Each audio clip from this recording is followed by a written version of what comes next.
औज़ुबिल्लाह मिनश्शैतानिर्रजीम बिस्मिल्लाहिर्रहमानिर्रहीम अल्हम्दुलिल्लाहि रब्बिल आलमीन अस्सलातु वस्सलाम अला अशरफिल अंबियाए वल मुरसलीन सय्यदिना व मौलाना अबिल क़ासिम मुहम्मद व अला अहले बैतिही अत्तय्यबीन अत्ताहिरीन अल-मासूमीन अल-मज़लूमीन व लअनतुल्लाहि अला आदाइहिम अजमईन मिन यौमिना हाज़ा इला क़याम यौमिद्दीन अम्मा बअद।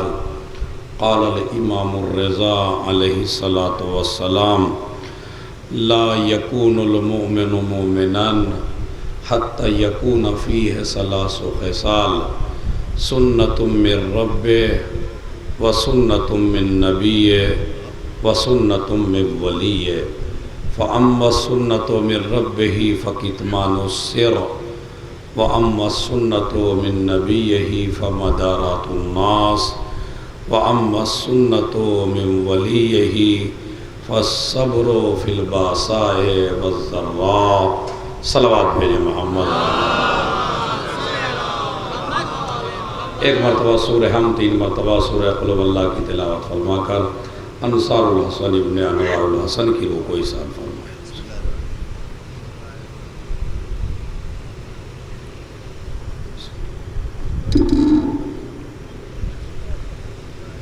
बिस्मिल्लाह।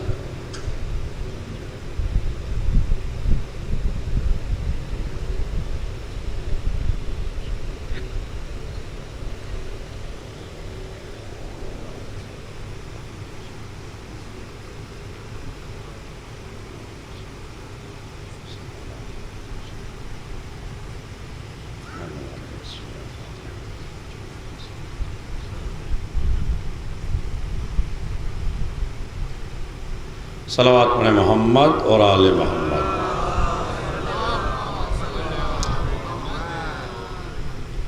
माशाअल्लाह बहुत अच्छा मजमा है और काफ़ी तादाद में लोग हैं, लेकिन सलावत ऐसी है जैसे 10-12 आदमियों की हो।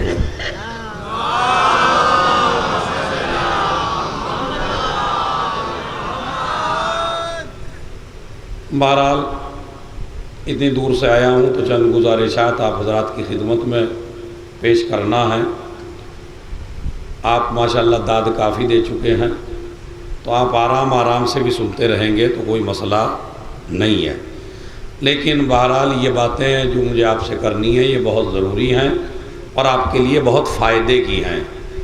और मजलिस रखी इसीलिए गई है कि जहालत की तारीकी से निकाल के इल्म के मैदान में लाके खड़ा कर दिया जाए। तो इंशाअल्लाह देखिए मजलिस यहाँ से शुरू है। मौलाना साहब, मजलिस शुरू यहाँ से है कि मुँह बोले मोमिन अलग हैं और जिनको इमाम मोमिन कहे वो अलग है। अब हमको ये तय करना है कि हम मुँह बोले मोमिन बने या जैसा इमाम चाहते हैं ऐसे मोमिन बने। इसलिए कि हम अज़ान में कहते हैं अशहदु अन्ना अमीरल, जोर से बोलिए, अमीरल मोमिनीन। तो ये अमीरल मोमिनीन व इमामल मुत्तकीन ये हमारा नारा है अज़ानों में भी और इकामत में भी कि मोमिनों के अमीर हैं। तो सवाल ये पैदा होता है कि वो मोमिन तो पता चले कि जिसके अमीर हैं। इसलिए कि अली अगर हर किसी का अमीर बन जाए तो अली न रहे। अली सबके अमीर नहीं है। नहीं, 2 लफ्ज़ रखे हैं। मैं अपने जवानों से, देखिए बुजुर्ग तो मेरे बाप की तरह है, मैं समझाना चाहता हूँ अपने इन जवानों को कि आया हम उस लिस्ट में भी हैं या नहीं कि जो अमीरुल मोमिनीन है।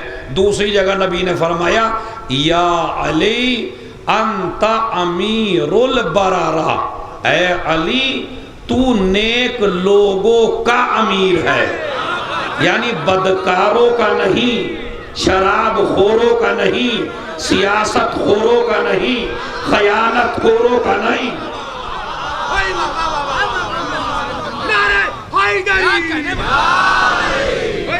जो खयानतकार हैं उनके भी इमाम नहीं हो। अच्छा एक लफ्ज रखा, देखिए याद रखिए, अमीरुल बरारा, ए अली तुम नेकों के इमाम हो। तो इस मजलिस वाले खुद ही अपने गरेबान में चेक कर लें कि मैं नेक हूं या नहीं। अगर मैं नेक हूं तो अली मेरे इमाम है, लेकिन अगर मैं सियासत की दुनिया में इतना आगे निकल गया हूं कि मेरी पहचान मेरी बेईमानी बन जाए, है? और मैं अच्छे काम से पहचाना ही नहीं जाता, भला वो, अरे वो तो सबसे ज्यादा खतरनाक हैं, अरे उन्होंने तो पूरी कौम को हिला के रख रखा है, अरे वो तो किसी को चैन ही नहीं देते, अरे वो तो जबान के नश्तर हर आदमी के चुबाते हैं।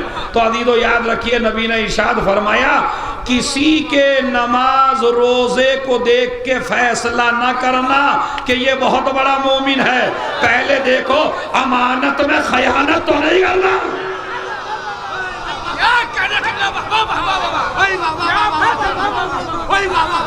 एक सलावत पढ़ दे मोहम्मद और आले मोहम्मद।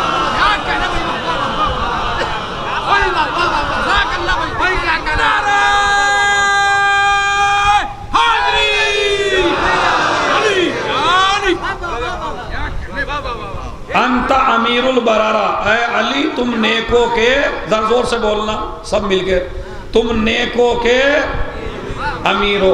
और बाद का जो जुमला है, इससे बड़ा मुनाजरा ना कोई शायर पढ़ सकता है ना कोई जाकिर पढ़ सकता है।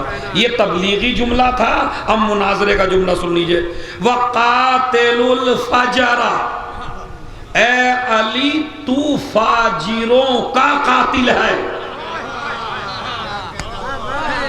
अब मैं, अगर आप न समझे तो मैं क्या करूं, यानी तू मोमिनों का अमीर है और फाजिरों का कातिल है, यानी जिसको तू कत्ल कर दे वही फाजिर है। तेरी तलवार कभी मोमिनों पे नहीं चलती।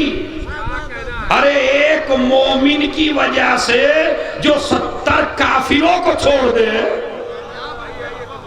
तलवारी अगर एक नस्ल में एक मोमिन भी है तो अली उस मुनाफिक को भी कत्ल, फाजिर के कातिल हो, फाजिर के कातिल हो।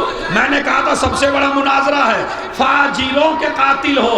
हम मुसलमानों से कह रहे हैं कि फला खलीफा को अली ने नहीं मारा है, मगर मुसलमान को जिद है, नहीं अली ने मारा, अली ने मारा।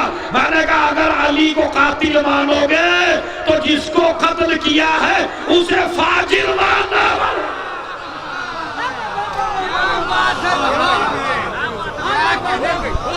एक सलावत भेजे मोहम्मद और आले मोहम्मद।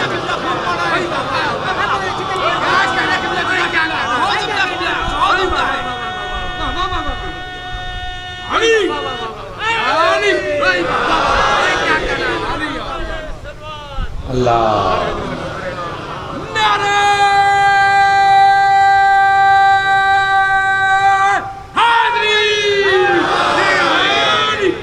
या अली अंता अमीरुल बरारा। तो अब इसका मतलब है कि मोमिन की तलाश है। आज हमें इस मजलिस में मोमिन तलाश करना, क्योंकि सारे मोमिन नहीं है हम। वैसे तो कहते हैं मोमिनीन से गुजारिश है मजलिस में तशरीफ ले आए, तो हमारे जाकिरीन कहते हैं जितने लोग मजलिस में आ गए वो सारे मोमिन आ गए। नहीं भाई, सब आने वाले मोमिन। अब हमें चेक करना है। आइए, जिस इमाम की ये महीना मंसूब है, जिस इमाम से, वो हैं हमारे और आपके 8वें इमाम, जिनका एक लक़ब है इमाम ज़ामिन, उसी 8वें इमाम का, और जिसकी ज़ियारत आप मुस्तकिल पढ़ते हैं, अस्सलामु अलैका या गरीबल गुरबा। मैं उनकी हदीस का तर्जुमा करने से पहले 2 लफ्ज आपको बता दूं। गरीबल गुरबा, सब मिलके कहिए, अस्सलामु अलैका या गरीबल गुरबा। गरीब के उर्दू में माना अलग हैं और गरीब के अरबी में माना अलग है। गरीब किसे कहते हैं उर्दू जबान में?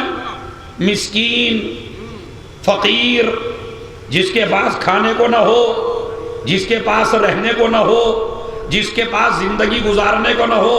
अब आप कहते हैं जनाब मौलाना साहब फला को पैसे दे दीजिए, बड़े गरीब हैं, तो इसका मतलब है जिसपे साल भर का खर्चा ना हो, जिसके घर में खाने पीने को ना हो, जिस पे पहनने को ना हो, जिसके घर में रहने को ना हो, उसे गरीब कहते हैं। लेकिन जिसके वास्ते से लोगों को लिबास मिलता हो, बेघरों को घर मिलता हो, बेजरों को जर मिलता हो, जिसकी वजह से लोगों को रियासतें मिलती हो, दौलतें मिलती हो, इख्तदार मिलता हो, सल्तनत मिलता हो, तो भला उसको गरीब आप कैसे कह सकते हैं? पूरी दुनिया में जितने भी लोग अल्लाह इस मजलिस की बरकत से जो अभी तक रोज़ों पे नहीं गए हैं ज़ियारत के लिए, वो इस मजलिस की बरकत से जाएं। सारे रोज़े चेक करो, अमीरुल मोमिनीन का रोज़ा, इमाम हुसैन का रोज़ा, जनाब अब्बास का रोज़ा, काज़मैन में जाइए, सामर्रा में जाइए, सारे रोज़े बड़े कीमती हैं। लेकिन जैसे ही 8वें इमाम के रोज़े में जाइए, ऐसा लगता है जैसे किसी रईस और बादशाह के जिससे बड़ा बादशाह ही नहीं है। हम 5 सहन तो ऐसे हैं बड़े बड़े, और आप सोना कितना देखिए, सोना कितना लगा हुआ है उसी में, और आप सलाम कर रहे हैं नमाज के बाद, अस्सलाम अलैका या गरीबल गुरबा। यानी वो पूरी दुनिया डरती है किसी मुल्क से, और एक मुल्क डरता है शिया मुल्क से। नहीं, मेरा लफ्ज ही नहीं समझे। पूरी दुनिया डरती है एक मुल्क से, वो एक मुल्क डरता है शिया मुल्क से, और जिस मुल्क से वो डरता है उसकी अजान में है अलीयुल वलीउल्लाह। अरे मैंने तो लफ्ज़ सोच समझ के कहा है, हर किसी अजान से नहीं डरता, उस अजान से डरता है कि जिसकी अजान में अलीयुल वलीउल्लाह है। लोग कहते हैं अरे सारी दुनिया की हुकूमतें भाग गई मुसलमानों की, ये एक हुकूमत क्यों नहीं भागती? हमने कहा इसलिए कि जिसकी अजान में भागने वालों का नाम ही ना।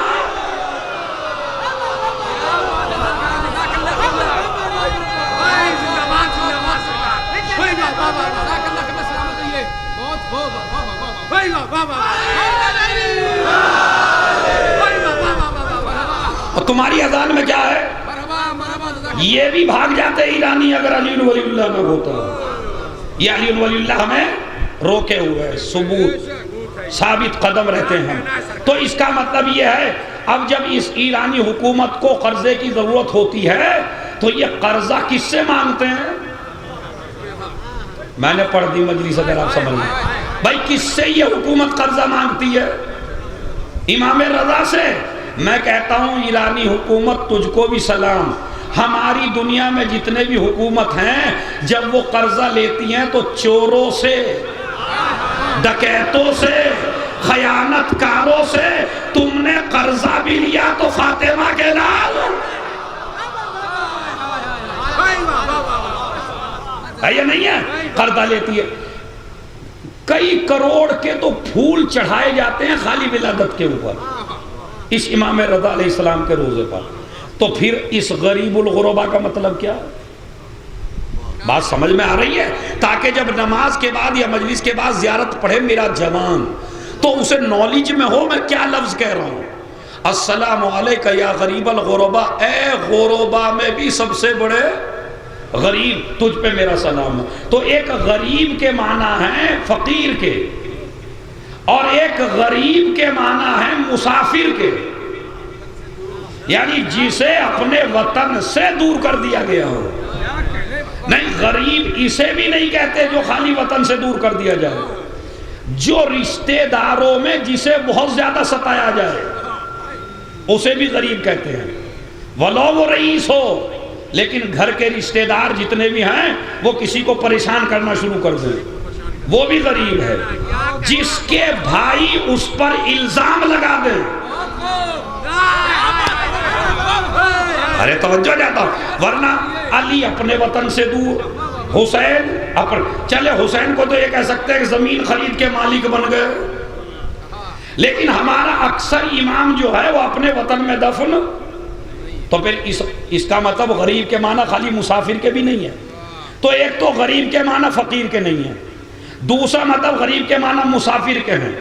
अब ये मुसाफिर जो गरीब बना 3 वजह से, भाइयों ने इल्जाम लगाए, रिश्तेदारों ने इल्जाम लगाए, जो वकील थे बाप के उन्होंने बदनाम किया, तो इमाम रदा पे कई तरीके से कई लोगों ने हमले किए, कई रिश्तेदारों ने, इसलिए इमाम का लक़ब बना गरीब। लेकिन आप कहेंगे मौलाना अज़ादार दलील दीजिए कि गरीब के माना फ़कीर के नहीं है। भाई मैं ज़ियारत ही से दलील देता हूँ। अभी तक मैंने आपसे दाद को नहीं कहा, लेकिन जो कुर्सियों पे ही मजमा बैठा है, आज के नमाज के बाद जब नमाज पढ़ना और नमाज के बाद ज़ियारत पढ़ना, तो मुझे भी आप ज़रूर याद रखेंगे, अस्सलामु अलैका या गरीबल गुरबा, ए गुरबा के गरीब। तो खाली यानी मुसाफिर, यानी जिसे रिश्तेदारों ने सताया, जिसे ख़ानदान वालों ने इल्ज़ाम लगाए, ये माना है। गरीब के माना फकीर के नहीं है। दलील सुन लीजिए, दलील क्या है? अस्सलामु अलैका या मुईनस ज़ुअफ़ाए वल फ़ुक़रा, ए वो इमाम जो कमजोरों का भी इमाम है, फकीरों का भी इमाम। नहीं, मुझे अपने एतराज है इन जवानों पे कि जो इतनी मजबूत दलील पे खामोश रह गए। ऐ कमजोरों की और फकीरों की मदद करने वाले, अगर खुद गरीब होते तो मदद क्या करते। और दूसरी दलील जिसके लिए मैंने कहा कोई खामोश नहीं रहेगा, अरे गरीब की तो अपने घर में नहीं चलती, मगर ज़ियारत में अस्सलामु अलैका या सुल्तान अल अरब वल अजम।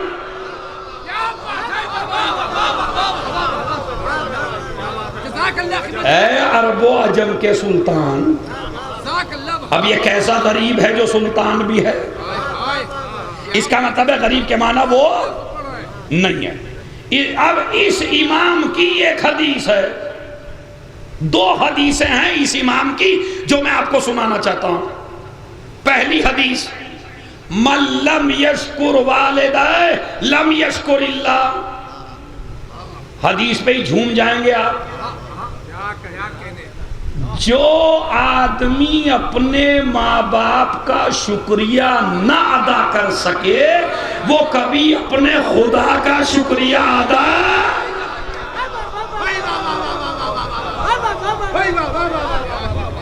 अब इस बात पे देखे, जवान तो दाद देगा नहीं, इस पे वही दाद देंगे जो बाप बने हुए हैं। और इस जुमले पे नया नया भी बाप दाद नहीं देगा। इस पे तो वो है जो पुराने बाप बने हुए हैं। लेकिन इनके मेरी मजलिस जब समझ में आएगी ये जुमला, जब ये पुराने बाप हो जाएंगे। क्या कहा? जो अपने माँ बाप का शुक्रिया अदा ना कर सके, वो कभी खुदा का शुक्रिया अदा नहीं कर सकता। मौला हमने तो उल्टा देखा, एक लड़के की उसके बाप से नहीं बनती, लेकिन अंजुमन का सदर भी वही है, बाप से नहीं बनती, मगर आजादारी में सबसे आगे, शब्बेदारी में सबसे आगे, मातमदारी में सबसे आगे, जुलूस में सबसे आगे, मस्जिद में सबसे आगे, इफ्तारी में सबसे आगे। तो ऐसा बड़ा मोमिन जो आज़ादारी में आगे, वफादारी में आगे, कौम में आगे, कबीले में आगे, नमाज में आगे, रोज़े में आगे, आज़ादारी में आगे, शब्बेदारी में आगे, मगर उसकी बाप से नहीं बनती।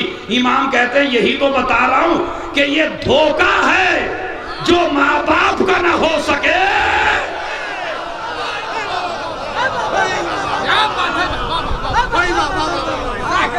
सलावत भेजे मोहम्मद और आले मोहम्मद।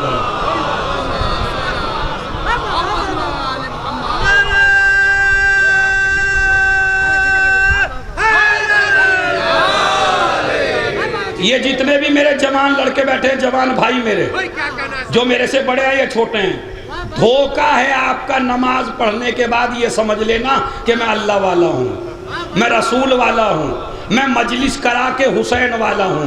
नहीं, अगर आप अपने माँ बाप के नहीं हैं तो ना हुसैन के हैं और ना खुदा के हैं। अच्छा, मैं दलील दूं आपको, चूंकि जमाल लड़के थोड़ा सा मैथ भी ज़्यादा पढ़े हुए, अंग्रेजी भी ज़्यादा पढ़े हुए, अंग्रेजी मास्टर जो ठहरे, तो ये तो दलील मांगेंगे ना। दलील, अब दलील देता हूं आपको, सुन लीजिए, बड़ा अच्छा रीज़न है। जो माँ बाप का ना हो सके वो कभी खुदा का नहीं हो सकता। कैसे? इमाम देखिए कितनी गहराई की तरफ ले गए। खालिक वो है, पालते माँ बाप हैं, मालिक वो है, घर में रखते माँ बाप हैं, राज़िक वो है, खिलाते माँ बाप हैं। मुझे आप ऐसा जवान लड़का दिखा दीजिए जिसे अल्लाह ने लाके खिलाया हो एक लुकमा। माँ खिलाती है। अल्लाह मजलिस में लेके आया आपको जब छोटे से थे। मस्जिद का दरवाजा किसने दिखाया? माँ बाप ने। इमाम बाड़ा किसने दिखाया? माँ बाप ने। नमाज किसने बताई? माँ बाप ने। कपड़ा किसने पहनाया? माँ बाप ने। खाना किसने खिलाया? माँ बाप ने। माँ बाप तो दिखाई दिए, मगर पूरी जिंदगी मुझे अल्लाह दिखाई। मजलिस हो गई अगर आप समझ लें तो। माँ बाप दिखाई दिए, अल्लाह दिखाई नहीं दिया। इमाम के कहने का मकसद ये है, जो मलऊन उनका ना हो सके जो दिखाई दे रहे हैं।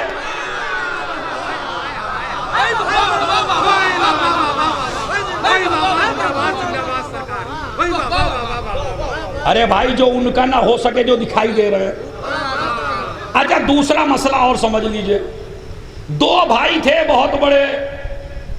एक भाई ने कहा कि मैं समाज की खिदमत करूंगा और कौम की खिदमत करूंगा, और एक ने कहा मैं माँ बाप की खिदमत करूंगा। अब एक आदमी हो गया कौम में सबसे आगे आगे, मजलिस में आगे, मस्जिद में आगे, नमाज में आगे, चंदे में आगे, हॉस्पिटल में आगे, कॉलेज में आगे, कौम में जहाँ भी सोया मुँह किसी का पहुँच गए, जहाँ भी चेलू में पहुँच गए, झूठों को बुलाया सच्चों को पहुँच गए, कोई चंदा लेने आया खूब दे दिया, मस्जिद में, इमाम बाड़े में। अब ये आगे होते चले गए। और एक लड़का बेचारा माँ बाप की खिदमत कर रहा है घर में, एक भाई। अब ये बताइए शोहरत किसे ज़्यादा मिलेगी?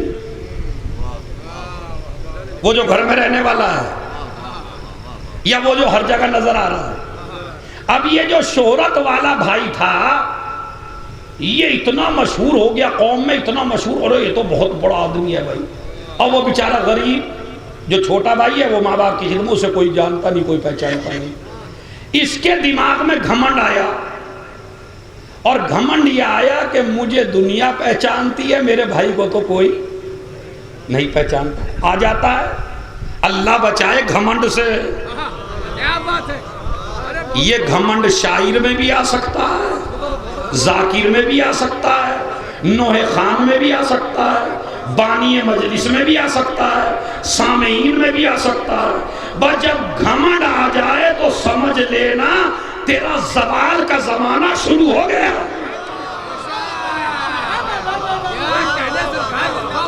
हाँ, तुझे अल्लाह ने नीचे गिराना शुरू कर दिया, तभी तो तेरे दिमाग में घमंड आया। वरना सलमान फारसी का कहना, अरे इंसान तू घमंड कैसे कर सकता है? पैदा हुआ तो नजीस, मर गया तो इतना नजीस बगैर गुस्ल के पाक ना हो। घमंड करता है फिर भी नहीं। तो घमंड से बचिए जवानों, घमंड ना करिए, तकब्बुर ना करिए। बात यहां तक पहुंची कि एक भाई शोहरत ज्यादा पा गया, एक भाई जो माँ बाप की खिदमत करता था कोई शोहरत नहीं मिली। इसने देखा जैसे कब्र में मैं चला गया और आलम महशर है। ये शोहरत याफ्ता भाई जिसकी कौम में बड़ी इज्जत थी, महशर में पहुंचा, कहता परवरदिगार मेरी तो बड़ी खिदमत है। अल्लाह ने कहा तेरी तो एक भी खिदमत नहीं है। मजलिस की तो दिखावे में, चंदा दिया तो दिखावे में, इसलिए कि तूने मेरे लिए तो कुछ किया ही नहीं है, सब कुछ किया था कौम को राजी करने के लिए, तो जो अजनबी कौम से ले ले। समझ रहे? अब सुनिए, उन्होंने कहा कि मैं का परवरदिगार मैं तो बख्शा जाऊंगा ना, कहा मैं तुझे न बख्शता अगर तू उसका भाई न होता।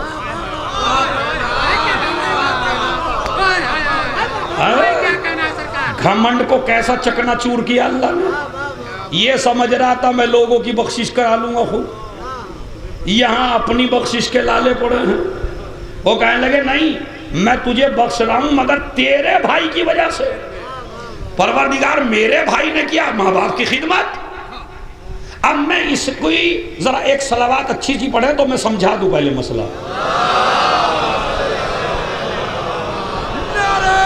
हाँ, बहुत बड़ा मसला है, सुनिए। मजलिस का बहुत बड़ा मसला है, अगर मैं समझा गया तो जरा एक अच्छी सी सलावत और पढ़ते, क्योंकि भारी बात है बहुत। हाँ, एक आदमी ने मदद की उस आदमी की जो जरूरतमंद है। एक आदमी ने मदद की उसकी जिसको कोई जरूरत ही नहीं है। सवाब किसे मिलेगा बताइए? ज्यादा सवाब किसे मिलेगा? जिसने जरूरतमंद। या ऐसे करिए, एक ने दावत की अपने यहां उस आदमी की जिसे अच्छा खाना कभी नहीं मिलता, गरीब फकीर। हालांकि आप चाहे जितनी दावत दें, गरीब फकीर को हम भी नहीं बुलाते। हमारी दावत का स्टेटस है बड़े बड़े रईस आए, हम कहाँ बच्चे के वलीमे में किसी गरीब को दावत देते हैं। और हम सारे मौलवी भी खाने पहुंच जाते हैं, लेकिन हम भी छोटी मोटी जगह नहीं जाते, हम भी बड़ी सी जगह जाते हैं जहां पे बड़ा हिसाब हो। तो ये होता है। देखिए, जो सच्ची बात है वो है, क्योंकि झूठ बोलने से क्या फायदा है मिंबर पे। कि हम भी जो हैं, हमारी जो सिनफ है मौलवियों की, ये भी जल्दी से हर छोटे आदमी के नहीं जाती। इसलिए कि मौलवी अलग है, मौला अलग है। मौला ने देखा एक आदमी के यहाँ वलीमे में बड़े बड़े रईस आए हैं, तो अपना जो आमिल था मेरे मौला अली का, मेरे मौला अली ने उसको डांटा, और डांटने के बाद कहा खबरदार ऐसे वलीमे में कभी न जाना जिसमें रईसों को बुलाया जाए, गरीबों को भगाया।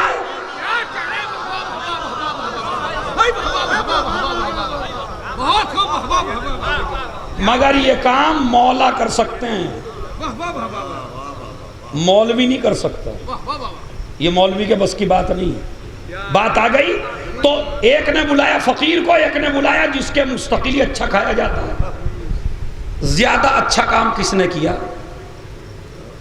जिसने फकीर को बुलाया। चाहे ना बोलिया, लेकिन है ये, है या नहीं है? तो जो जरूरतमंद की जरूरत पूरा करे वो अफजल है। बेजरूरत की खिदमत करना सवाब तो है, मगर वो अजर। अब अगर ये जुमला हम कहते तो काफिर हो जाते, मगर अल्लाह ने पता क्या कहा उस भाई से? मैंने तुझे बख्श दिया तेरे भाई की वजह से। कहा माबूद, वो तो लगा था माँ बाप की खिदमत में, मैं लगा था तेरी मस्जिद की खिदमत में, इमाम बाड़े की खिदमत में, नमाज की खिदमत में, रोजे की खिदमत में, मैं मशहूर उसमें, ये मशहूर। कहा इसीलिए तो तुझे बता रहा हूं, जो कुछ तूने किया मुझे तेरे काम की जरूरत नहीं थी।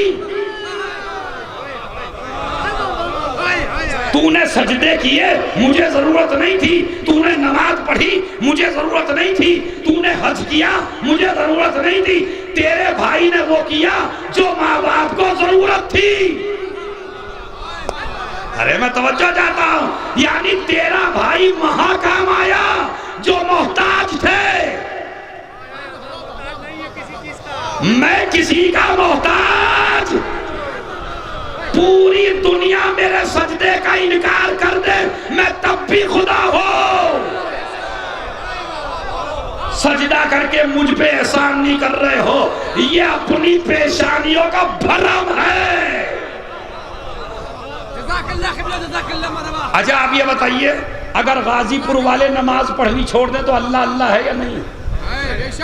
और पूरा हिंदुस्तान इबादत छोड़ दे और पूरी कायनात इबादत छोड़ दे, अल्लाह अल्लाह है, तो इसका मतलब यह है अल्लाह को हमारी इबादतें कुछ देती नहीं है, ये हमारा फायदा है। तो तूने वो काम किया जिसकी मुझे जरूरत नहीं है, तेरे भाई ने वो खिदमत की जो माँ बाप को जरूरत है। जिस तरह अल्लाह को किसी की कोई जरूरत नहीं है, चाहे माने या न माने, इसी तरह हुसैन को भी किसी की कोई जरूरत नहीं है, चाहे मजलिस करे। एक सलावत भेजे मोहम्मद।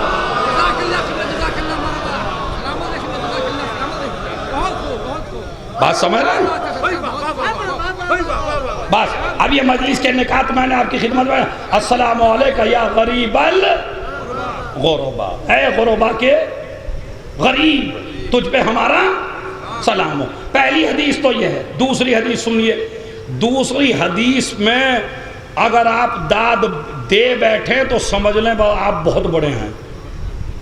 ला यकूनुल मोमिनु मोमिनन, इमाम फरमाते हैं कोई इंसान मोमिन बन ही नहीं सकता जबकि उसके अंदर 3 सिफतें ना हो। अब जरा चेक करिए मेरे अंदर हैं ये नहीं। पहली सिफत अल्लाह की,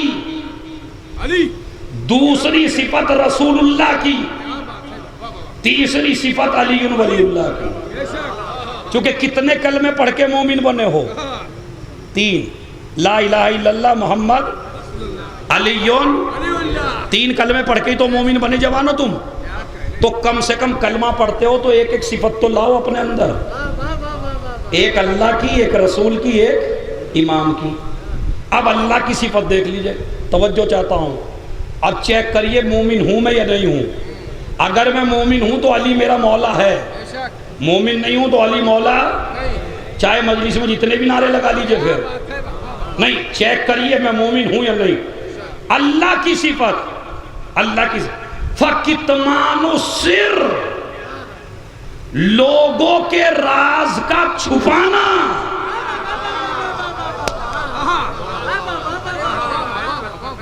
इसलिए कि मैं आपके पास आया और आपके पास आके मैंने अपना राज बयान कर दिया, आपको मोमिन समझा, मोमिन समझ के आपसे कह दिया। अब आप यहां से उठे, कभी उस घर में जाके, कभी इस घर में जाके, कभी तीसरे से, पता चला पूरे गाजीपुर में मेरा राज उड़ा दिया। तो इमाम ने फरमाया खयानतकार उसे नहीं कहते जो पैसा मार ले, खयानतकार उसे भी कहते हैं जो मोमिन का राज फाश कर रहे।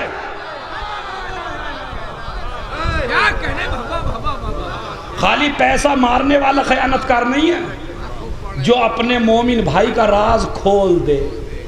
अब आप बताइए, अल्लाह को आप कहते हैं या सत्तारल, जोर से बोलिए, या सत्तारल उयूब, ऐबों को छुपाने वाले। अब जितने भी हम बैठे हुए हैं, आप मेरी नजर में मुकद्दस है, मैं आपकी नजर में मौलाना ज़दार, अरे बड़े मोमिन आदमी, और आप अरे मेरे सामने बड़े मोमिन बैठे हैं, बड़ा मोमिन मजमा। हालांकि अगर अल्लाह हमारी हरकत एक दूसरे को बता दे, मतलब आपने क्या क्या कर रखा वो सारा मुझे बता दिया, और मैं क्या क्या करके आया वो सारा आपको बता दिया। खुदा की कसम हम एक दूसरे को मुंह दिखाने के लायक न होते अगर वो हमारे राज न छुपाता। हमें मोमिन बनाया उसके राज छुपाने ने, वो छुपाता चला गया, मैं मोमिन बनता चला गया। वरना अगर चोर की पेशानी पे चोर लिख देता, डाकू की पेशानी पे डाकू लिख देता, मक्कार की पेशानी पे मक्कार लिख देता, भाई का हक मारने वाले की पेशानी पर गद्दार लिख देता।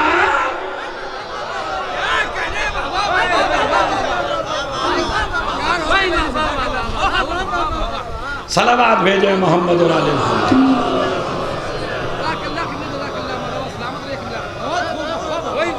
ईमानदारी से बताइए, ज़रा सोचिए, मैं अपनी मजलिस में सोचने का मौका ज़रूर देता हूँ। ईमानदारी से बताइए, जितने जवान लड़के बैठे हैं, तुमने कोई गुनाह किया ही नहीं है? ये जितने बैठे सारे मासूम बैठे, बस कोई ना कोई हसद का गुनाह, गीबत का गुनाह, इल्ज़ाम लगाने का गुनाह, भाई का हक मारने का गुनाह, मीरास न देने का गुनाह, किसी पे इल्ज़ाम लगाने का गुनाह। अब पता नहीं कितने ऐसे हैं जो हम में हैं, अब हम भी हैं सब भाई, मगर अल्लाह ने हमें मोमिन बना रखा, इसलिए कि हमारा राज एक दूसरे से नहीं बताया। अल्लाह कहता है मेरी सिफत अपने अंदर पैदा कर ले, जिस तरह मैं राज छुपाता हूं इसी तरह तू भी मोमिनों के राज छुपा ले। अगर तुझे किसी का गुनाह पता भी चल जाए तो खबरदार पर्दा डाल दे, छुपाना नहीं, छुपा ले। नेकियों को जाहिर कर, बुराइयों को छुपा। हमारा मसला उल्टा है, हम नेकियां छुपाते हैं, बुराइयां जाहिर करते हैं। हद यह है कि जवान लड़के सुन लें, इस्लाम का कानून है अगर तुमसे कोई गुनाह हो जाए तो खबरदार इस गुनाह को आके अपने दोस्तों में बयान ना करना। जवानी का दौर बड़ा अजीब सा होता है। हाँ, ये जितनी उम्र के हैं गुनाह करके आए, फिर दोस्तों में बैठ गए, और भाई यार आज तो मैं ये करके आया हूँ, वाह आज तो मैंने ये कर दिया भाई, आज तो मुझे इतना बढ़िया मौका मिला फला के घर में, अरे मैंने ये कर दिया भाई। अरे अब ये जवानी के जोश में बताता चला रहा है, 40-45 साल का हुआ तो अल्लाह ने हिदायत दे दी, हिदायत दे दी, अल्लाह से माफ़ी मांग ली। अब आप मस्जिद में आ गए नमाज पढ़ने के लिए। मैंने कहा बड़ा मोमिन लड़का है बेचारा, बड़ा मोमिन है, देखिए इतना नमाज का पाबंद है। तो जिन दोस्तों में बैठ के आपने अपने गुनाह की तारीफ़ें की थी, वो कहने लगे मौलाना आप भी हर किसी को मोमिन कह देते हो, 70 चूहे खा के बिल्ली। हमसे पूछिए ये क्या है? अब मौलाना इसने तो ये कर रखा है, इसने ये किया, इसने ये किया, इसने ये किया। उसके बाद मर गए आप। हमने कहा बड़े मोमिन थे। अब हम जैसे मजलिस से निकले फिर हमें एक ने पकड़ लिया, मौलाना आपको पता है इसके मोमिन होने का? मैंने कहा ना। कहने लगे क्यों कहा आपने मजलिस में बड़े मोमिन थे? अरे इसने तो अपनी करतूत हमसे खुद बयान की थी। इसका मतलब है मगफिरत बंदे की डिक्शनरी में नहीं है। मैं तो समझ रहा था पूरी मजलिस इसमें मगफिरत अल्लाह की डिक्शनरी में है, बंदे की डिक्शनरी में मगफिरत का लफ्ज नहीं है। ये मरने के बाद भी तुम्हें छोड़ने वाला। इसीलिए इस्लाम कहता है अपने गुनाह पर किसी को गवाह मत बनाओ। अगर गुनाह हो जाए तो न माँ से कहो, न बाप से कहो, न बहनों से कहो, न भाइयों से कहो, मस्जिद में आके बस मुझसे कह दे मैं गफ्फार हूं, मैं तुझे बख्श दूंगा, मैं तुझे माफ कर दूंगा। अगर किसी गुनाहगार के दिमाग में ये आ जाए मैंने इतने गुनाह कर लिए कि अब अल्लाह मुझे माफ नहीं करेगा, तो अल्लाह कहता है वो गुनाह छोटे थे, सबसे बड़ा गुनाह अब किया। तूने अपने गुनाह को बड़ा समझा, मेरी रहमत को छोटा समझा। नहीं, आप चाहे जितने बड़े गुनाहगार हों, मगर एक उम्मीद है, अल्लाह गफ्फार है, मेरा परवरदिगार माफ करने वाला है। अच्छा, माँ जल्दी राजी नहीं होती, बाप जल्दी राजी नहीं होता, घर वाले जल्दी राजी नहीं होते, मगर आइए जरा दुआए कुमैल पढ़ें, बिस्मिल्लाहिर्रहमानिर्रहीम, सब मिलके पढ़ेंगे। जरा ये जुमला सब मिलके कहना। तुम जितने भी हो, तुम्हें मैं दलदल से निकालना चाहता हूँ मेरी कौम के जवानों। अगर आपसे गुनाह हो जाएं तो ये ना समझिएगा मैं बख्शा नहीं जाऊंगा, नहीं, हो गया परवरदिगार बंदा तो तेरा ही हूं, मुझसे हो गया, मुझे माफ कर दे। अल्लाह आपको माफ, मायूसी नहीं करना, मायूसी कुफ्र है। और चाहे जितने बड़े गुनाह हो जाएं, अल्लाह से उम्मीद रखिए अल्लाह मुझे बख्श देगा।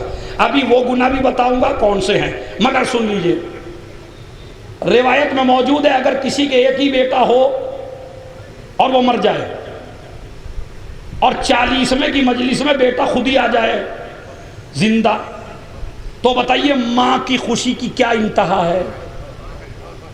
जहां जहां बैठे हुए हैं भाई, पूरी मजलिस में मैंने आपसे नहीं कहा तवज्जो को, मगर इस पे चाहता हूं, यानी एक माँ के एक ही बेटा है, खबर दी गई तेरा बेटा मर गया, लेकिन 40वें की मजलिस हो रही थी, हम पढ़ रहे थे, वो बेटा खुद ही आ गया मजलिस में, माँ के सीने से लग गया।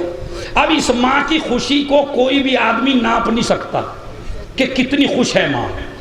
इमाम फरमाते हैं जितना एक माँ अपने बच्चे को देख के खुश होती है, उससे ज्यादा परवरदिगार उस वक्त खुश होता है जब एक गुनाहगार बंदा खुदा से कह दे माबूद मुझे बख्श दे।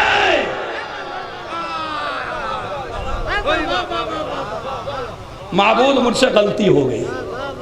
और पता नमाज में भी क्या हुक्म है, अगर तू मुझसे माफी मांग गुनाह कह कह के, परवरदिगार मैंने ये किया, परवरदिगार मैंने ये किया, परवरदिगार मैंने ये किया, तो अपने गुनाह गिन और मुझसे माफी मांग, मगर इतनी आवाज में ना गिन जो बराबर वाला सुन ले।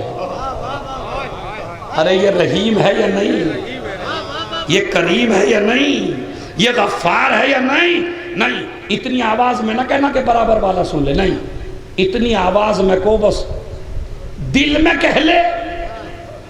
हम तो दिलों के हाल से भी वाकिफ है। अब सुनिए भाई, मजलिस बड़े उरूज पर है। या सरी अर रिजा, ऐ जल्दी राजी, जोर से बोलिए पीछे वाले भी, ऐ जल्दी राजी होने वाले। कितनी जल्दी? अली ने ये तो बताया कि अल्लाह जल्दी राजी होता है, माँ से जल्दी, बाप से जल्दी, मामू से जल्दी, चचा से जल्दी, खालू से जल्दी, तुम्हारे रिश्तेदारों से जल्दी, तुम्हारी बेगम से जल्दी, हर आदमी देर से राजी होता है, मगर अल्लाह ए या सरिया रजा, ए जल्दी राजी होने वाले, कितनी जल्दी कोई नहीं बता सकता। अली ने बताया अल्लाह जल्दी राजी होता है, दुनिया का कोई बशर नहीं बता सकता अल्लाह कितनी जल्दी राजी हो सकता है। अगर हुसैन न होते, नहीं मैं देखता हूं कैसे खामोश रहते आप, अगर हुसैन करबला के मैदान में हुर को माफ न करते,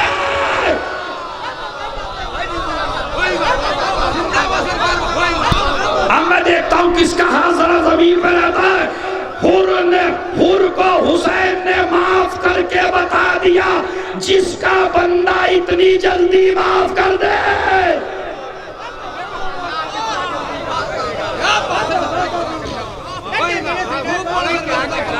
एक सलावत पढ़ दें मोहम्मद।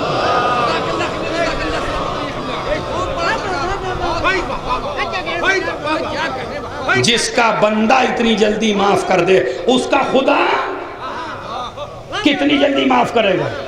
अब वो जुमला जिस पे मैंने दावा किया है, बाहर तक खड़े लोग भी इंशाअल्लाह महदूद होंगे। एक मुहक्किक ने एक जुमला लिखा, मौना सुनिए, आपने बड़ा अच्छा शेर कहा, ताज भाई ने बड़े अच्छे पढ़े, वल्लाह मुझे नज़र नहीं आ रहे, वो बाहर बैठे होंगे, खैर तो वो जुमला सुन लीजिए क्या लिखा एक मुहक्किक ने। एक मुहक्किक ये कहता है, मैं आराम से कहता हूँ, देखता हूँ आप इसे कितना आसमान पे ले जाएंगे। या सरिया रेजा, ये जल्दी राजी होने वाले, कितनी जल्दी। तो वो जुमला लिखता है कि हुसैन को देखो खुदा को पहचानो। नहीं अभी नहीं, अभी नहीं, हुसैन को देखो खुदा को पहचानो। जुमला एक ही है मगर पूरी करबला समेट दी। कहता है हुर ने गिरने में देरी की, हुसैन ने उठाने में देरी।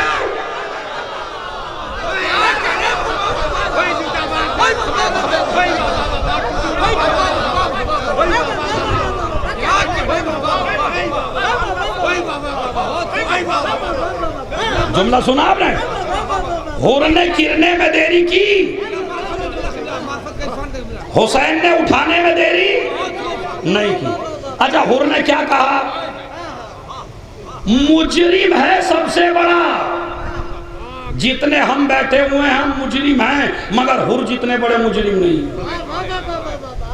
इसलिए कि हम चाहे जितने मुजरिम सही, लेकिन इमाम वक्त के खिलाफ नहीं है। हुर अपने इमाम वक्त के खिलाफ था और लाया था करबला में। इतना बड़ा मुजरिम माफ कितनी जल्दी हुआ, लम्हों में कह सकते हो आप? अरे बताइए तो सही भाई, आप लम्हों में। एक सलावत पढ़े मोहम्मद वाले, आ जाओ बेटा। तो जितने भी जवान लड़के हैं, बड़े से बड़ा मुजरिम अल्लाह बड़ी जल्दी माफ कर देता।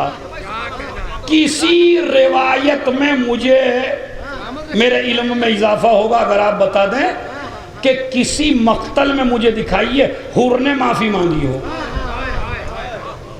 अब दिखा दीजिए मुझे, मैं भी पूरी रिसर्च के साथ बैठा हूं। करीम हो तो ऐसा,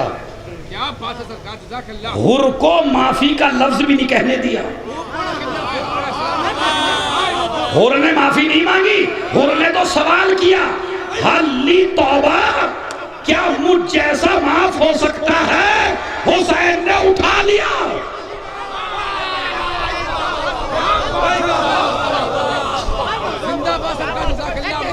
अब एक जुमला आपको इरफानी और बता दूं, क्योंकि मेरी माँ बहनें भी मजलिस सुन रही होंगी, तो ये भी एक जुमला बता दूं।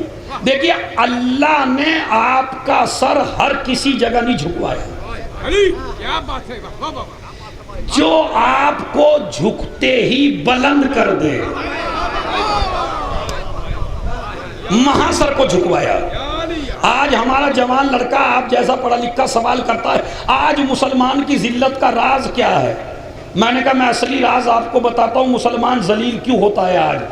असल में इसने अल्लाह की मुखालिफत की। अरे यार भाई, मुसलमान अल्लाह की मुखालिफत कैसे करेगा? सुनिए, अल्लाह ने कहा, जहां अल्लाह ने झुकने को कहा था वहां झुका नहीं। जहां अल्लाह ने कहा था सर उठा के चल, वहां सर उठा के नहीं चला।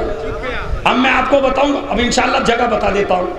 अल्लाह ने कहा इख्तिदार के सामने जा सर उठा के, दौलत के सामने जा सर उठा के, जालिम के सामने जा सर उठा के, इख्तिदार के सामने जा सर उठा के, सल्तनत के सामने जा सर उठा के, हर बादशाह के सामने जा सर उठा के, हाकिम के सामने जा सर उठा के। मगर ये सब जगह सर झुका के गया। जालिम के सामने सर झुका के, इख्तिदार के सामने सर झुका के, पैसे के सामने सर झुका के। अल्लाह ने कहा 3 जगह जा सर झुका के, माँ बाप के सामने जा सर झुका के, दरवाज़े फातिमा पे जा।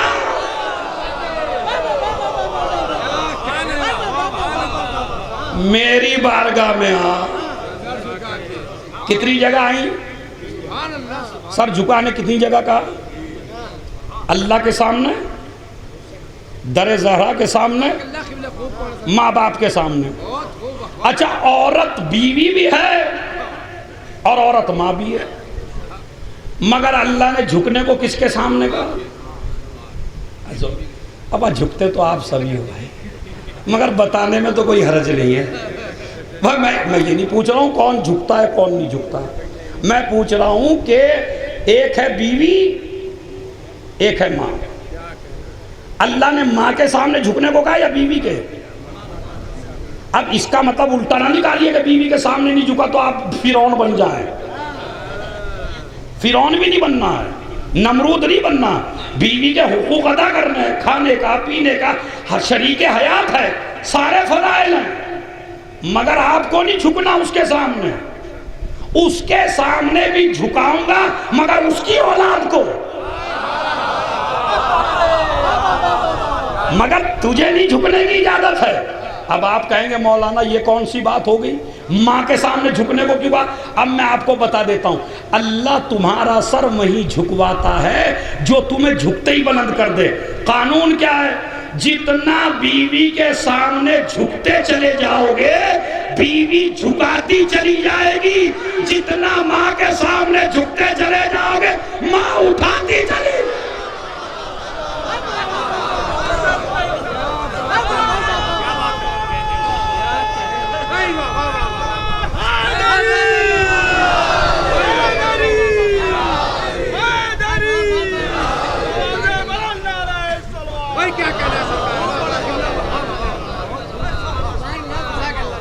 झुकते, तो इसका मतलब मुसलमान से ये झुक नहीं रहा। माँ बाप माँ बाप माँ बाप, बात उसी पे चल रही है ना। जो इनका नहीं हो सकता वो खुदा का नहीं हो सकता। आइए मैं आपका, हुर ने माफी नहीं मांगी, हुर ने सवाल किया। चूंकि कई शेर आ गए हुर के ऊपर, तो मैं चाहता हूं दो बातें।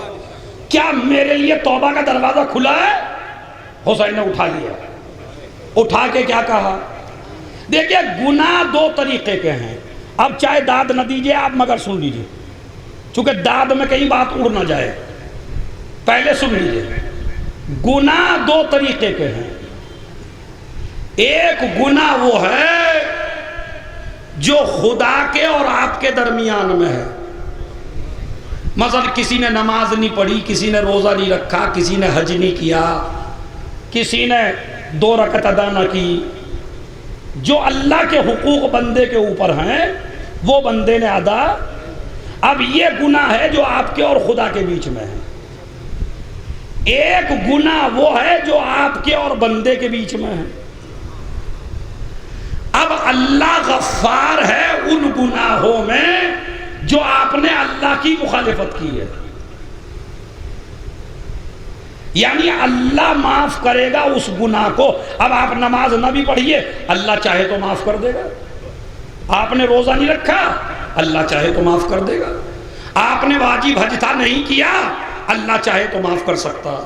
चूंकि आपके और खुदा के दरमियान में कोई तीसरा है। बात समझ में आई या नहीं आई?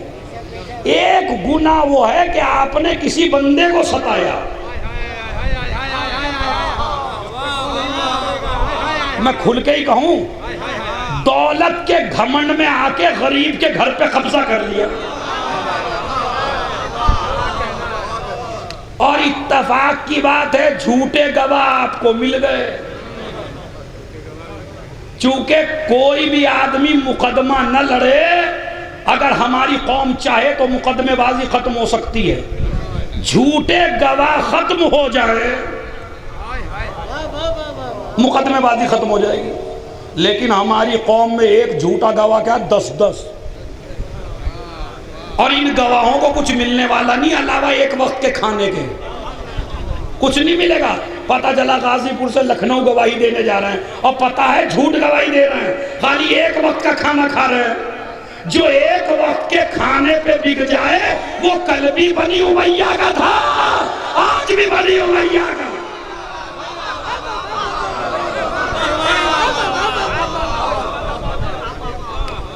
झूठी गवाही। अच्छा ये बताइए, सारी गवाही सच्ची देते हैं क्या? वो झूठी गवाही। और ये झूठी गवाही पता कहां से चली? जब एक औरत जंग करने के लिए चली और कुत्ते भौंकने लगे। अब उन्होंने कहा मैं तो जा रही हूं, मैं तो जा रही हूं, वापस जा रही हूं। और लोगों ने कहा नहीं क्यों? कहा नबी ने फरमाया था फला जगह के कुत्ते भौंकेंगे, और ये भौंक रहे हैं। 50 आदमी झूठे गवाह लाए गए, उन्होंने कसम खा के कहा ये वो जगह नहीं है। तो इसका मतलब है झूठा गवाह देखिए कहां कहां है। झूठी गवाही, झूठी गवाही, झूठी गवाही। एक वक्त के खाने पर आप अपना जमीर बेच रहे हैं और बिला वजह क्यों गवाही दे रहे हैं? कौम को लड़ाने की कोशिश ना करो, कौम को सुलह करने की कोशिश करो, ताकि मगर हमें तो लड़वाने में मजा आता है भाई। अभी तो याद रखिए, बस ये मेरी तबलीग थी जो मैंने आपको कर दी, क्योंकि कौम बहुत बुरी बिखरी हुई है इस वक्त खाली झूठे गवाहों की वजह से। तो झूठी गवाही आप दे रहे हैं। अब ये जो आपने जुल्म किया अपने भाई के ऊपर, अल्लाह पे नहीं किया, अपने भाई का हक मारा, अपने भाई को सताया, पड़ोसी का हक मारा, पड़ोसी को सताया। तो अब आप चाहे काबे में भी मर जाएं, अल्लाह आपको माफ नहीं करे। कब तक? जब तक बंदा माफ ना करे। तो अब समझ में आया अल्लाह कहां माफ करेगा और अल्लाह कहां माफ नहीं करेगा। अगर वो गुनाह किया जो खुदा के और तेरे बीच में है तो अल्लाह गफ्फार है, और अगर वो गुनाह किया जिसमें बंदे को सताया तो जब तक बंदा माफ ना कर दे खुदा माफ नहीं करेगा। इधर हुर ने क्या कहा? क्या मेरे लिए तौबा का दरवाजा खुला है? हुसैन ने ऐसे उठाया, सीने से लगाया और एक जुमला कहा, मैंने भी माफ किया।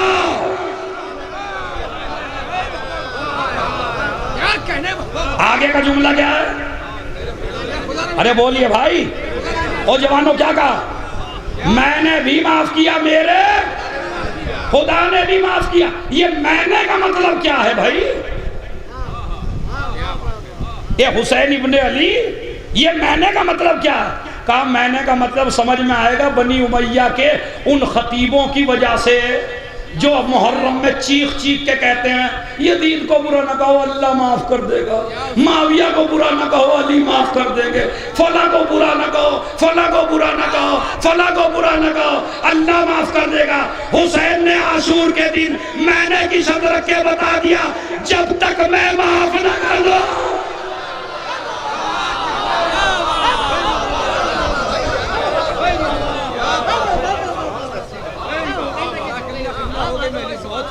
जब तक मैं माफ ना कर दूं मेरा खुदा माफ नहीं करेगा। इसी तरह आदि तो याद रखिए, अगर आपको किसी ने सताया तो चाहे जितना बड़ा 40वां कर लीजिए, चाहे छमाई की जितनी बड़ी मजलिस कर लीजिए, चाहे 80-85 हजार कुरान खत्म करवा लीजिए, चाहे कायनात के सारे जाकिरीन को बुला लीजिए, ये मजलिसें, ये मातम, ये नौहाखानी, ये आजादारी जब तक नहीं बख्शवाएगी, जब तक वो बंदा माफ ना कर दे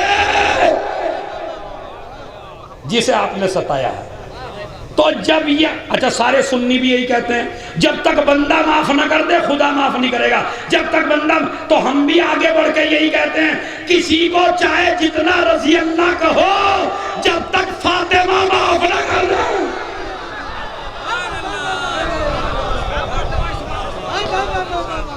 कानून है, कानून, इस कानून से किसी को छुटकारा नहीं। जब तक बंदा माफ ना कर दे खुदा माफ। आगे का जुमला क्या है? मैंने माफ किया, मेरे भाई खुदा की कसम ले जाओ मुझसे तोहफा मजलिस में, मैंने माफ किया मेरे। ये मेरे खुदा का मतलब क्या है? आप अपने मुजरिम को ये कह सकते हैं मैंने माफ किया, कोई ये नहीं कह सकता मेरे खुदा ने भी माफ किया। ये वही कह सकता है जिसे मालूम हो जो मेरी मर्जी है।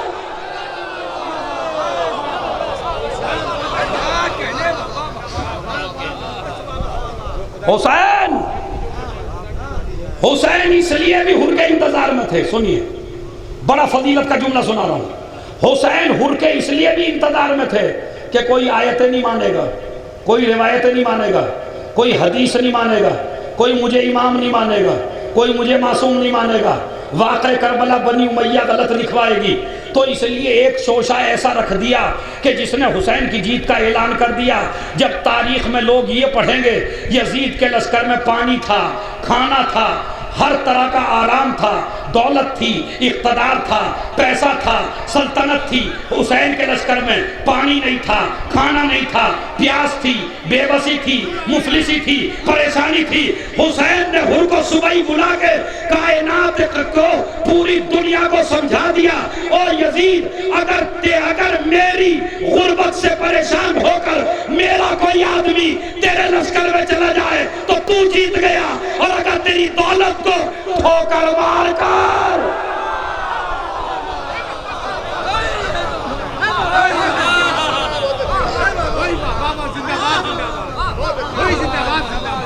मगफिरत, मगफिरत बस।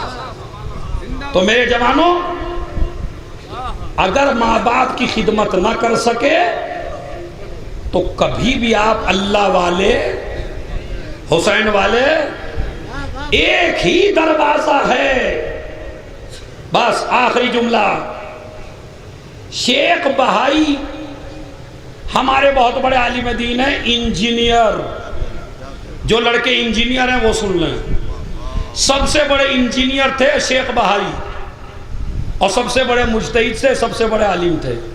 ये जो इमाम रज़ा का रोज़ा तामीर करवाया, ये शेख बहाई ने कराया था।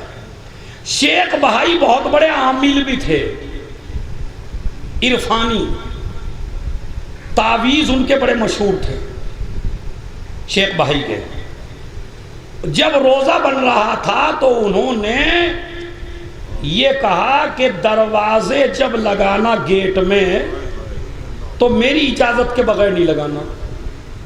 पूरा रोजा तैयार हो गया, दरवाजे रह गए लगाने के लिए। शेख भाई ने मना कर दिया उसको, मेमार को, खबरदार दरवाजे नहीं लगाना जब तक मैं सफर से ना जाऊं। अब वो सफर पे चले गए।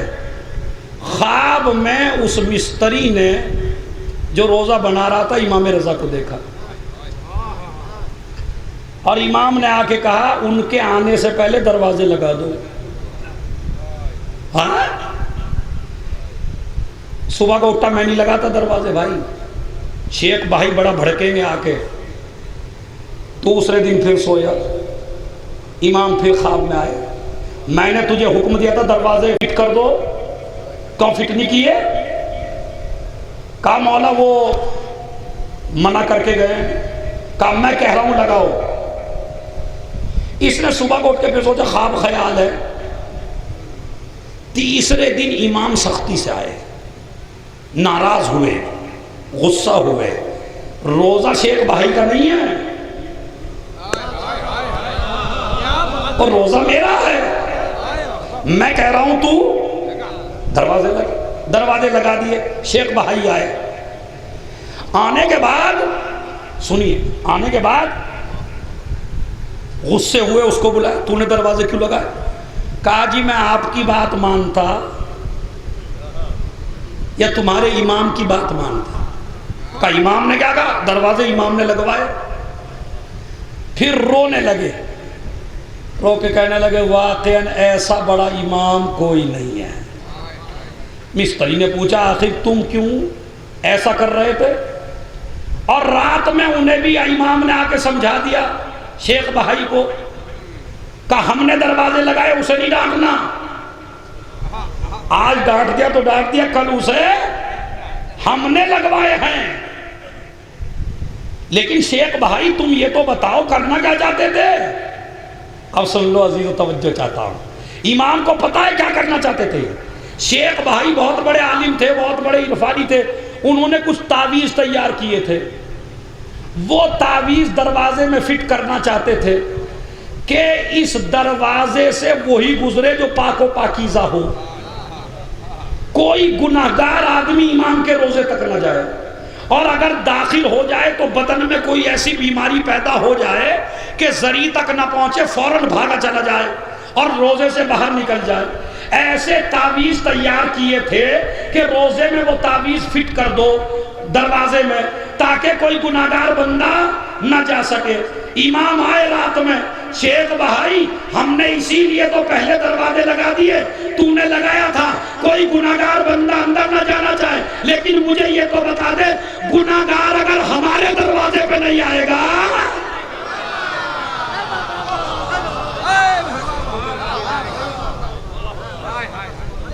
भाई गुनाहगार अगर हमारे दरवाजे पे नहीं आएगा तो कहाँ जाएगा?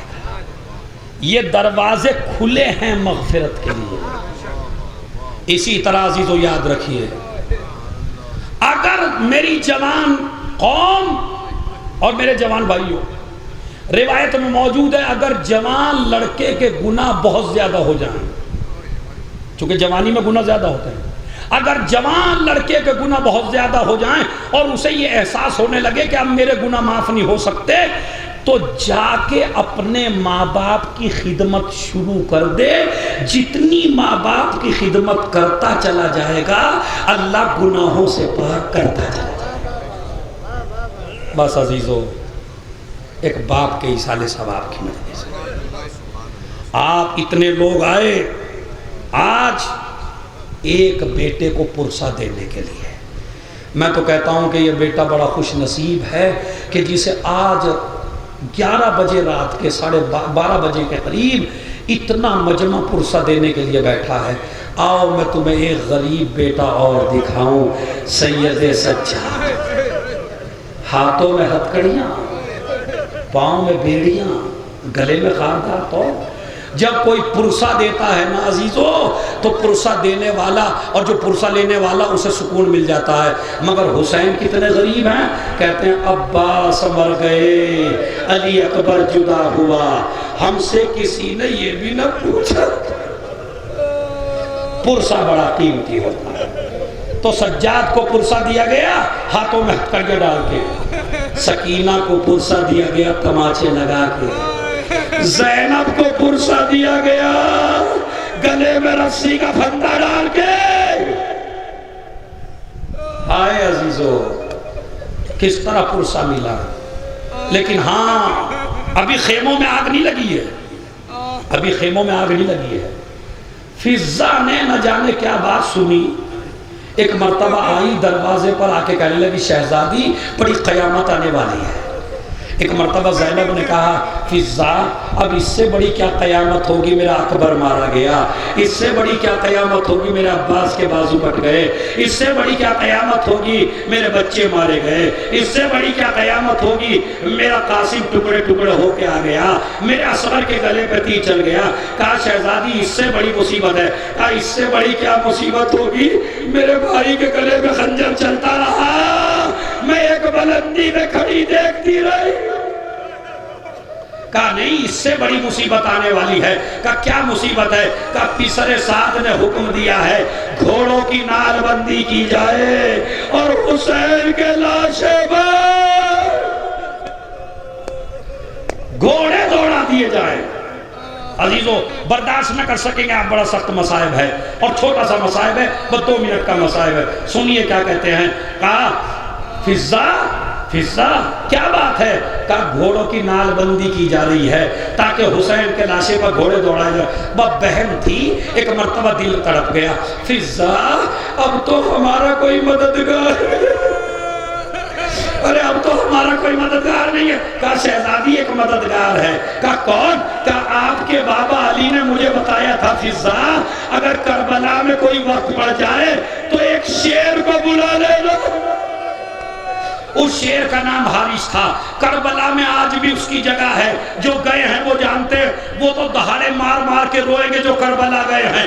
एक जगह है शेर फिजा, ये वही शेर है। एक मरतबा फिजा ने आवाज दी, शेर जंगल से निकल के आया, हुसैन के लाशे के करीब बैठ गया, घोड़े वापस हो गए, पामाल करने वाले वापस हो गए। मगर जब मगरिब का वक्त आया ये शेर जंगल की तरफ चला। इधर पिसरे साद ने हुक्म दिया, ज़ैनब दरवाजे खेमा पे थी, अरे क्या देखा, इधर से घोड़े दौड़ने लगे, हुर के रिश्तेदार हुर का लाशा ले गए, बनी असद हबीब का लाशा ले गए, कोई जॉन का लाशा ले गया, अकेले हुसैन का लाशा। ज़ैनब देख रही थी, इधर के घोड़े इधर, इधर के घोड़े इधर। आवाज दी नाना।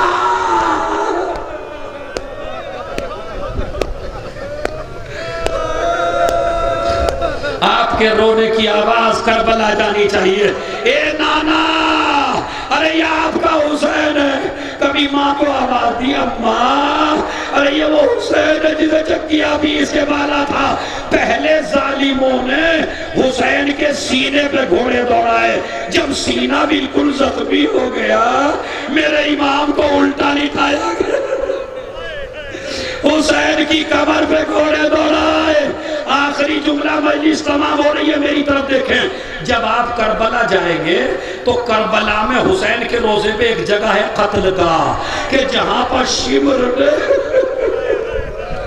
जहां पे शिमर ने हुसैन का गला काटा था वो कत्ल का आज भी मौजूद है। और ज़ैनब देख रही थी, वहां पे कुछ अंगूठियां पड़ी हुई थी। मैंने एक आलिम से पूछा ये अंगूठियां यहाँ क्यों पड़ी हैं। कहा तुम नहीं जानते, जब हुसैन के लाशे पर घोड़े दौड़ा दिए, सीना भी जख्मी कर दिया, पुष्ट भी जख्मी कर दी, तो हुसैन की उंगली में एक अंगूठी थी, एक मलऊन नीचे उतरा, हुसैन की उंगली पे वरम आया हुआ था, उसने एक पत्थर लिया, इमाम की उंगली पे मारना शुरू किया। ज़ैनब ये मंजर देख रही थी, कलेजा पकड़ लिया। अम्मा, आखिरी जुमला तमाम हो रहा है। जब ये अंगूठी पत्थर से भी ना निकली, इसने जेब से खंजर निकाला, हुसैन की उंगली को काटा। अरे किया, नाना अरे मेरे भाई के टुकड़े कर दिए, अरे मेरे भाई के आज़ा काट दिए।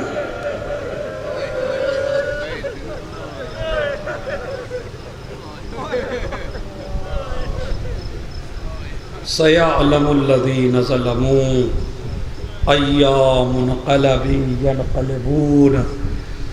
अल्लाहुम्मा फ़िर लिल मोमिनीन वल मोमिनात वल मुस्लिमीन वल मुस्लिमात अल अहयाइ मिनहुम वल अमवात ताबि बैनना व बैनहुम बिल खैरात इन्नका मुजीबुद दाअवात इन्नका अला कुल्लि शैइन क़दीर। एक मरतबा सूरह हम, 3 मरतबा सूरह कुल हुवल्लाह की तिलावत फरमाकर अंसारुल हसन इब्ने अनवारुल हसन की उनको